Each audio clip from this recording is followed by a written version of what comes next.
Rob's brought the tone down. I was at like frontiers Changing of humankind. industries, impact of AI on society. He's like, have you heard of this thing called guacamole?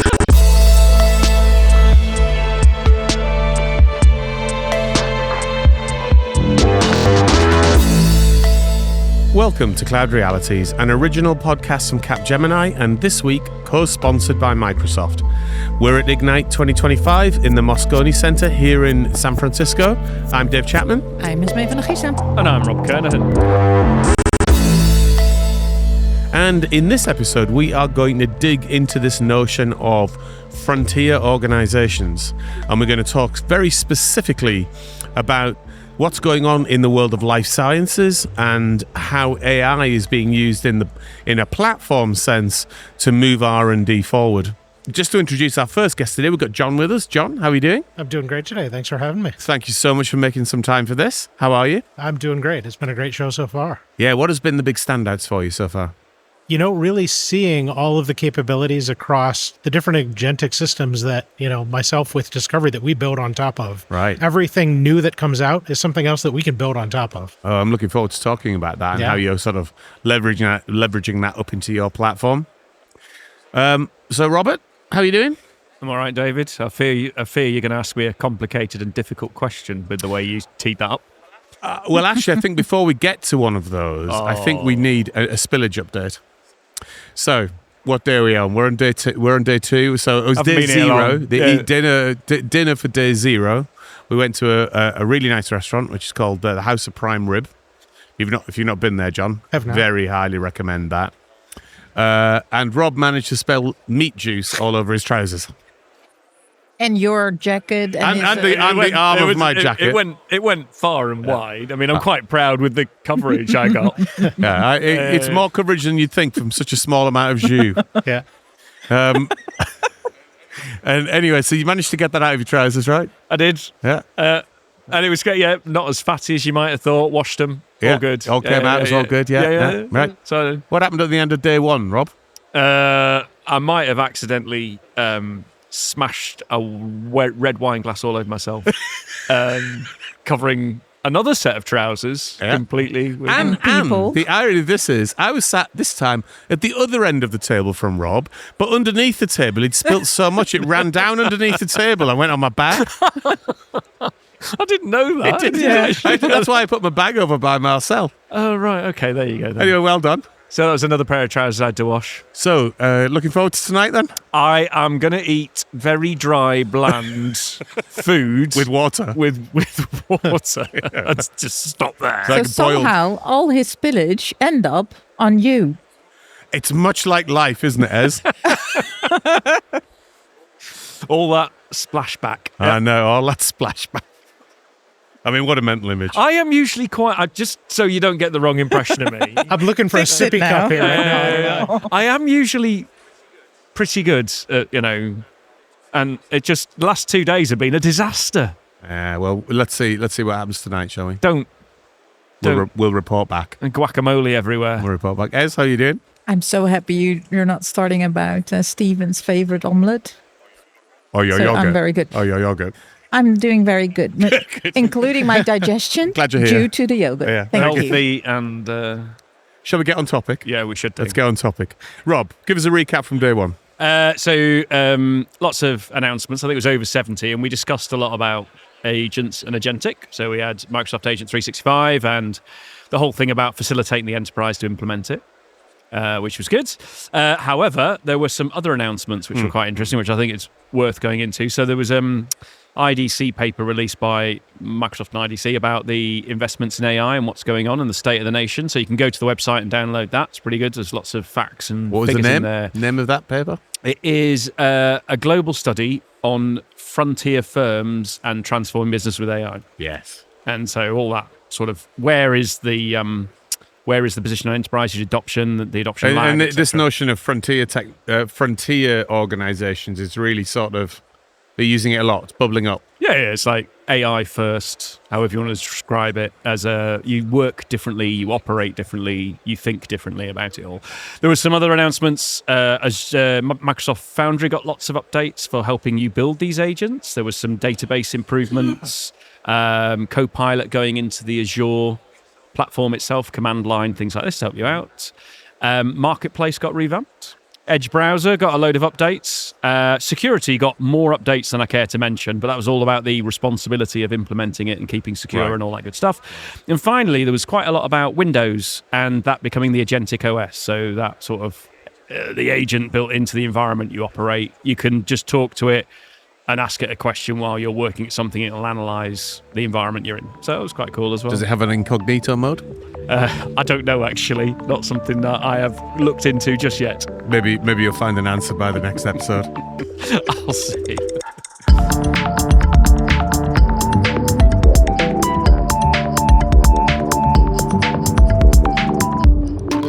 John, on Frontier, let's maybe open up our conversation there in terms of what you do. Sure. Maybe first share a little bit about your day job, and then we'll come on to sort of framing up Frontier a little bit within your context. Yeah, absolutely. So I am a lead product manager for Microsoft Discovery.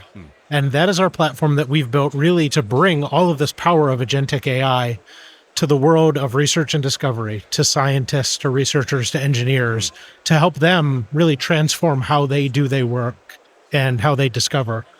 And so for us, when we think about frontier firms, we talk to people across many industries. We think about chemistry and material science, bio and life sciences, physics and silicon. And in those different verticals, there's some people who are very frontier forward. If you think of pharma, these are the people who've seen the benefits of digital transformation already. They've made the big investments. You're getting the things like the GLP drugs right now that they say, yeah, I'm going to go spend that next $1 billion on whatever the best technique is because I've seen the payoff. Yeah. When I go to someone who's working more in base chemistry, who's early in these industries, I talked to someone with an agriculture partner the other day who said, yeah, well, we've got the server under the desk and we've got amazing valuable data, but we haven't scanned it in yet. Right.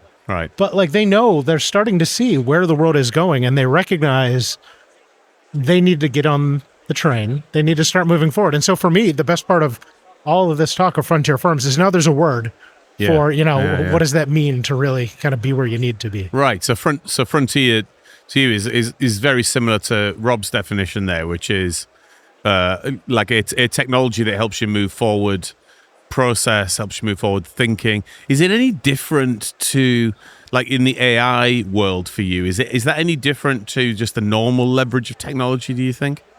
It's a new set of tools. And honestly, we get the same thing at Microsoft. We're asking ourselves constantly with all of these news and tools and capabilities, how should we be doing our own jobs differently? I'm not just a product manager.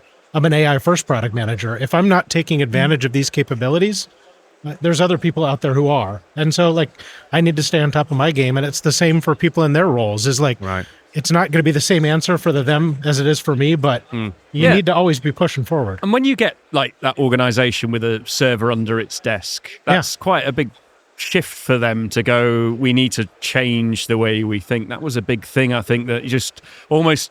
You have to remember to do it slightly differently and start to be curious and investigate. And what's that like when you start those conversations, because there's quite a radical change in the very advanced organization you described at the beginning to the one with the server under the desk. We've got data, but we don't know what to do with it. That's quite a leap. Yeah, no, and absolutely. And for us, it's usually starting with, what's the right kind of crawl, walk, run progression we can set up. We know, hey, it's going to be hard just to get you to get a subscription set up. Let's do the first basic thing that shows, hey, technology's not scary. Let's show that this works in the system you have today. Yeah. Then let's find something you're doing, something you already know how to do, and show how we can do it a little better. Yeah. And that's the first walk thing. And then when you've got the people in the end who are the users who can see, oh, hang on, you're not kicking me out of my job. You're helping me do things better. You're helping me draw new insights. I don't mind these tools. Then you can kind of, let off the shackles and get really excited and say, how can we do something really disruptive here? So we like to say it's not just about acceleration, but often that acceleration could be the first step to show them, ooh, you've enabled me to do a lot more.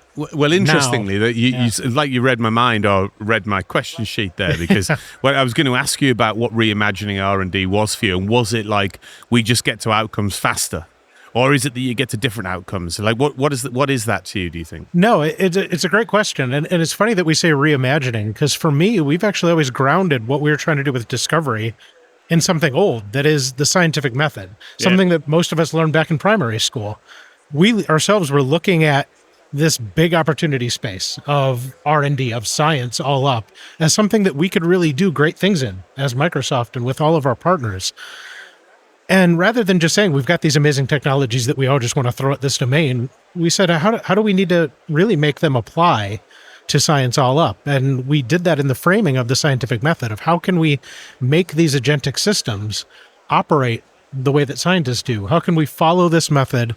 How can we not focus on just, I'm going to use an LLM to give you a better hypothesis, but really drive that whole cycle of saying, I need to derive unique insights out of vast and often disagreeing sets of scientific data. How can I then derive hypotheses, argue back and forth over which way to take an experiment? And then importantly, you need to actually be able to run tools. You need to run real scientific simulations and experiments. Out of that, you're going to get data. You need to analyze that data, find out where you got wrong. And these things never work right the first time. Right. So you need to be able to follow that cycle. And so what we've done is designed a system that really allows us to go with the scientist in control through that cycle, leading what we think of as a team of virtual postdocs alongside them, where they can iterate, work, learn, and along the way capture all of that knowledge of what was good, what was bad, what didn't work. Like, those are important insights. Like, the outcomes aren't the only important things in any of these scientific programs. Like, the way you got there, that's the intuition of the scientist.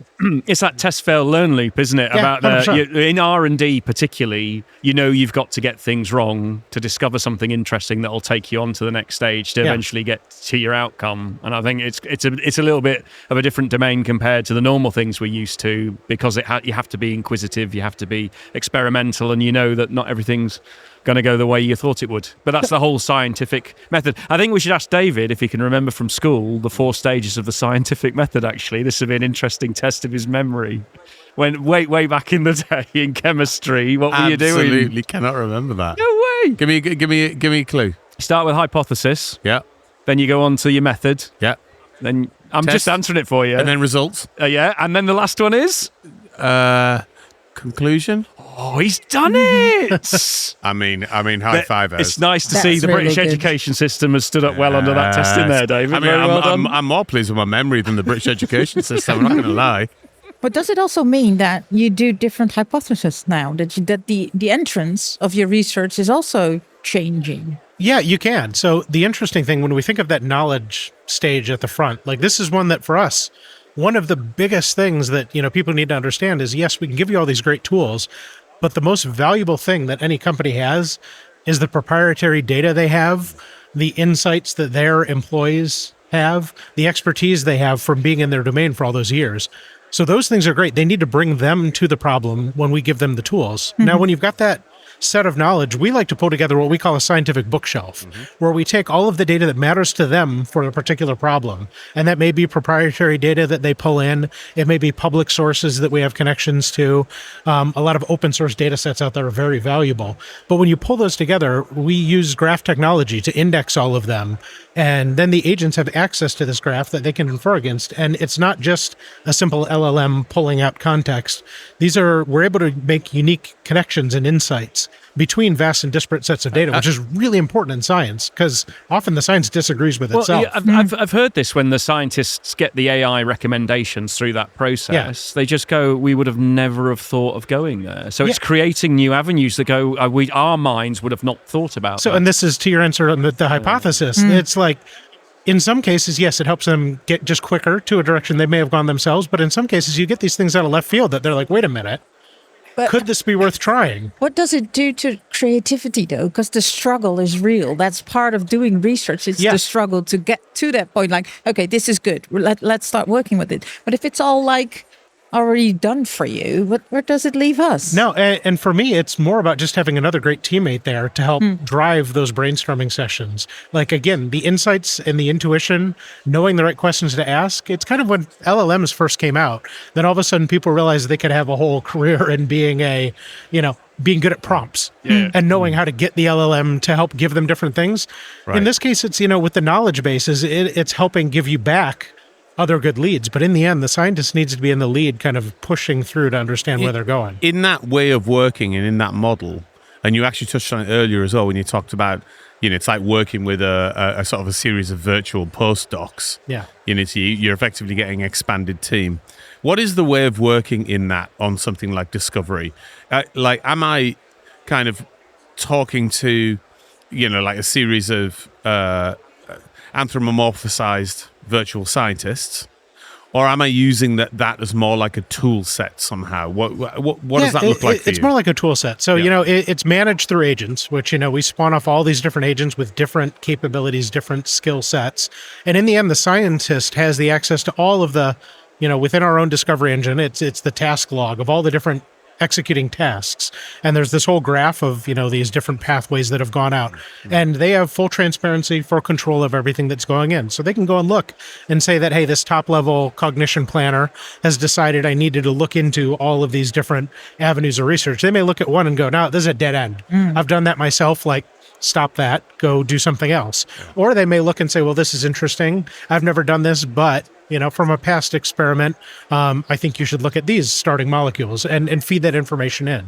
So it's really, we talk about superpowering the researchers. Right. It's really giving them just amplified bandwidth and amplified capability to do more and more than they would on their own. And then when you move on to the stage 3 of the scientific method that Robert was reminding us earlier, and you get into results. Yeah. What kind of results are you seeing? Like, what kind of outcomes changing through this method?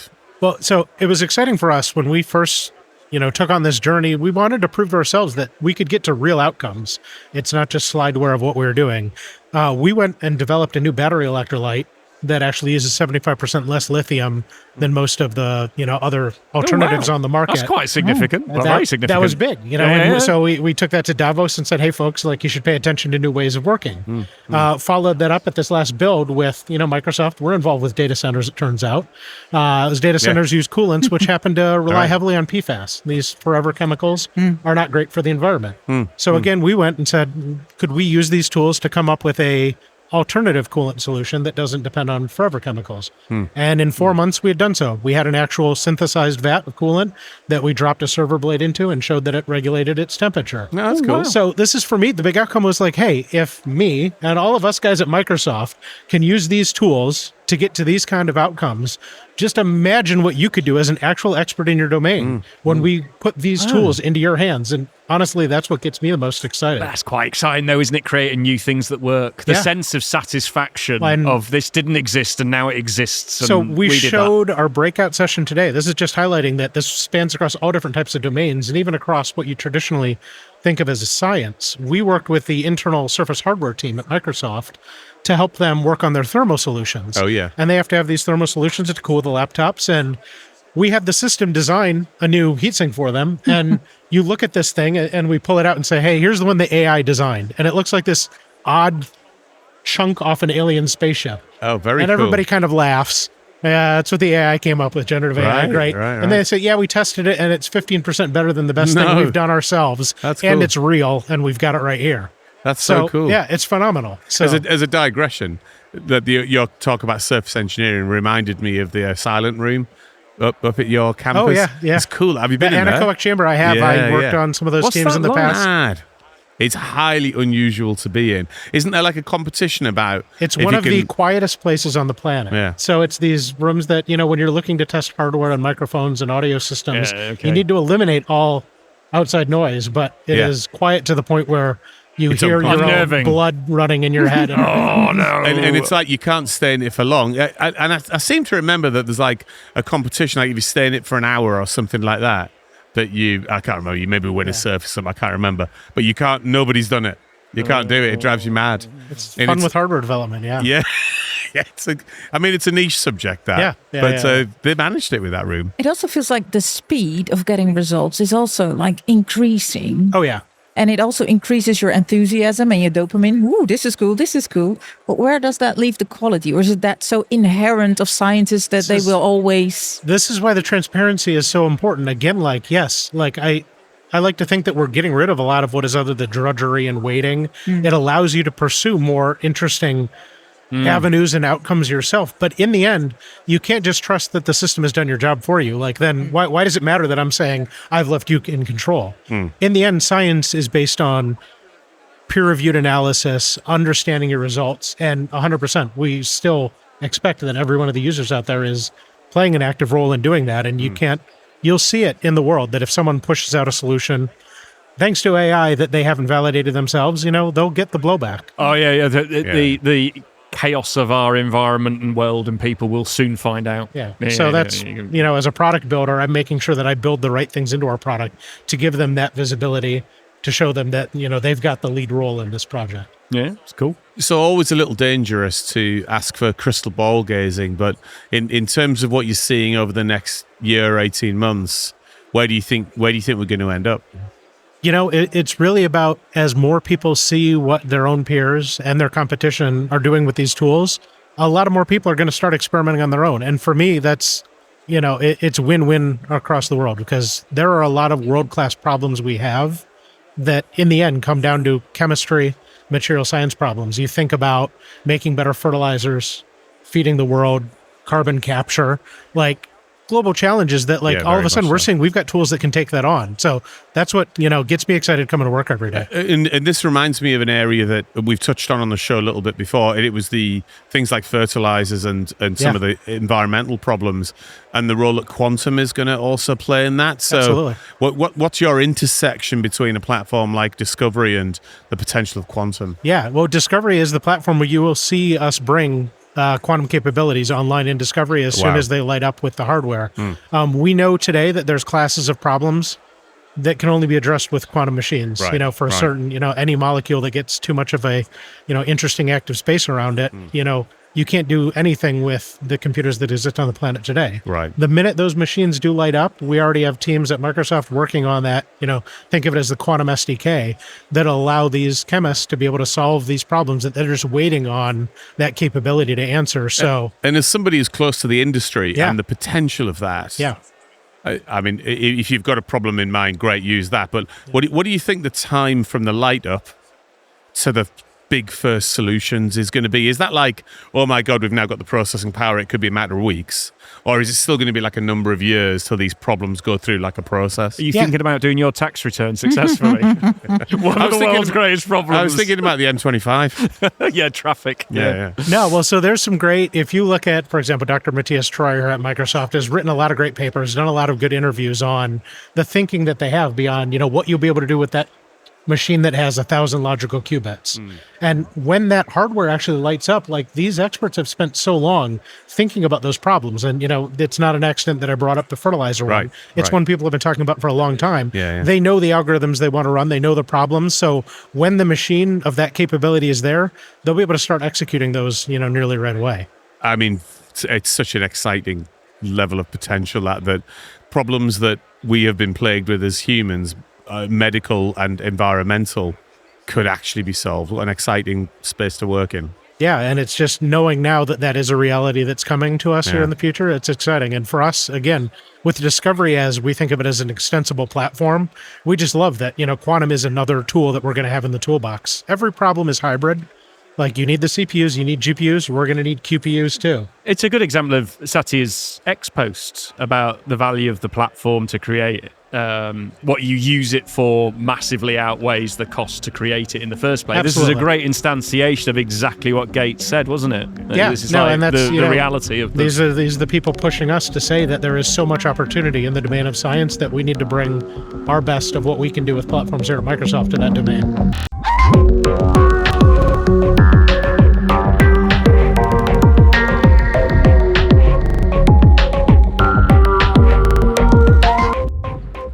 Well, wonderful. What an awesome note to end on. And before we let you go, with talking about almost sci-fi like ideas. We've been asking our guests this week about the world of fictional computing and science fiction and its intersection with some of the things we're seeing at the conference. And we've been boiling that down to like films that are representing either the good examples of what it's like to work in our industry, or perhaps the slightly more laughable or bad.